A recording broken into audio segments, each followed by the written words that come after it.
just on one deal is paying us $550 billion. And they opened up their economy. It's incredible, the deal. And they're happy, we're happy, everybody's happy. But we should have the lowest interest rate of any country, and we don't. We should have. Every point is worth $365 billion. So we want to get the rates down, but we also want to get the Fed building finished. So I met with the contractors, we toured it with the chairman, and we had a very good tour, and we'll talk to you about it sometime, but Tim and I, we sort of understand what happened. Too expensive. Bottom line is this, that Americans deserve to become first-time home buyers. President Trump has created the best economy in the world. The one thing that would make it better is lower interest rates. Full employment is even more possible. Wages rise faster as interest rates come down when your employment is at 4.1% because of your leadership. We have revenues coming in at record-breaking, maybe last month even more revenue coming in than bills going out, which is remarkable. They found $26 billion. They said, where did that come from?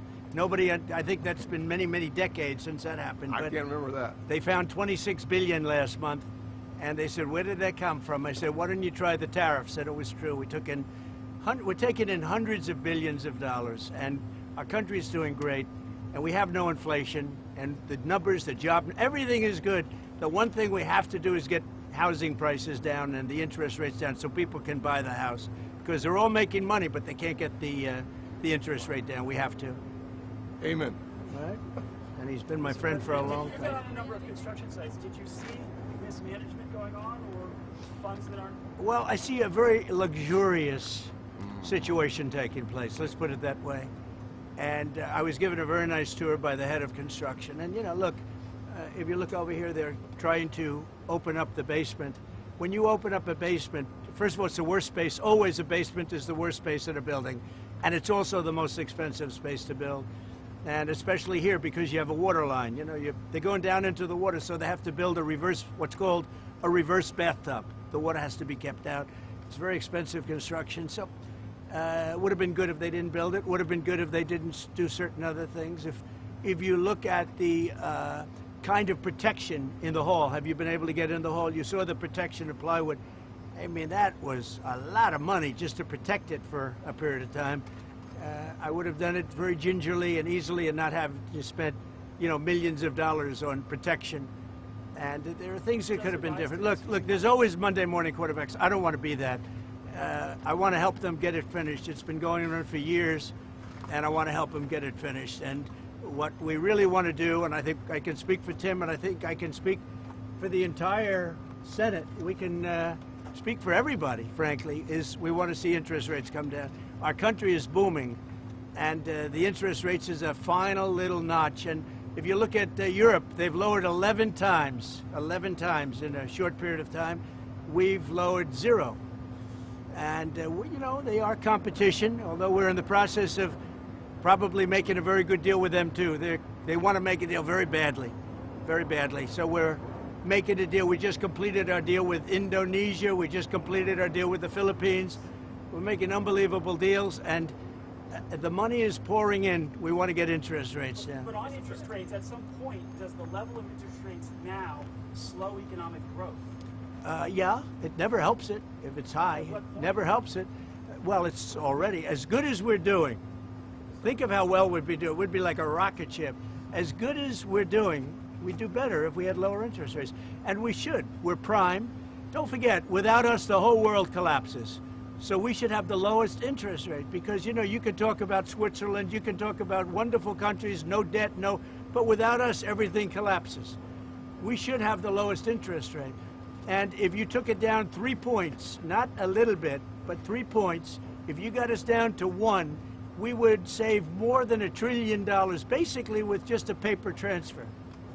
You wouldn't be cutting costs of anything, you wouldn't be building anything. Just a move of the hand saying we're going to lower interest rates, you would save $1 trillion a year. And there's nothing you can do to save that kind of money. Well, we had a little talk about it, and I thought it was a very productive talk. He'll be able to tell you at his next meeting, but I will say that he did say the country's doing really well. And the country is really doing well. Yep. Yeah, please, go ahead. How would you describe your talk with him? Would you say that the energy was tense? You know, did you come No, I didn't think it was tense. No, I thought we had a good meeting. I really, no, there was no tension. There was no tension. I think he had more tension with my great senator to the right. He's a pretty tough cookie. He was, you might say, I mean, listen, bottom line is we had an honest, candid conversation about some of the overruns at this building.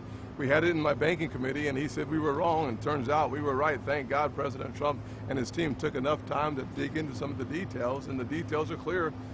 We need to get this project done. We would like to keep it where it is or a little lower, but at the end of the day, the point is that instead of talking about interest rates, instead of talking about first-time home buyers, instead of talking about the heat in our economy, that's a good thing, we're talking about an overrun on the Federal Reserve building as opposed to the Federal Reserve objective of lowering and keeping our economy full. you know, as an example, they built parking spots under a building next door. Really expensive. That's very expensive. When you're starting to build parking lots, underground parking lots, that's a very expensive thing. A lot of people I know, they park their car and they walk a block or 2 blocks or something. My staff does. But it is a very expensive thing. But that is what it is, and that's okay. Is this project a fireable offense? What? Is this project a fireable offense for Jerome Powell? Look, I would love to see it completed. I don't want to put that in this category. It's a very complex thing that could have been made simple. I built a great hotel, and the great hotel that everybody in this group knows very well, it's called the Old Post Office, and it's a much bigger project than this, and I spent $200 million building it. And it was taken down to the steel, for the most part, taken down, you know, you've seen it go up. And I built it quickly, and I built it for $200 million. That was a much bigger job than this. Spent $200 million, and it's got marble bathrooms, the top fixtures, the best of everything, all brand new. So, you know, this is a very expensive job. I don't know, it got out of control. And that happens, it's a shame. Are you negotiating on auto tariffs? Your auto tariffs No, I'm not negotiating on auto Does tariffs. EU looking at 15% like Japan? Well, it depends. What Japan did is they brought down their tariffs. They gave us $550 billion because they didn't want to pay 20. They were 28%. And they gave us $550 billion up front. 100%, 500. We get 90, they get 10. 90%, they get 10. And there's no payment. It's not a loan or anything. It's a signing bonus, I call it. But they gave us $550 billion and took down the tariffs a little bit, and then they agreed to open their economy to everybody. This was not easy. This took, you know, a lot of people walked out of rooms and things. Sometimes they walked out of rooms, went back to Japan. Right. I said, where are they? They went back to Japan, and then they called and they said, can we make a deal? They came back a couple of times. This happened. This was, as you know, it was over a period of months, and ultimately they agreed to open their economy. Now, the opening of the economy is worth more than $550 billion, the payment that they made. It's worth more. So between that and the payment, we reduced it down to 15%.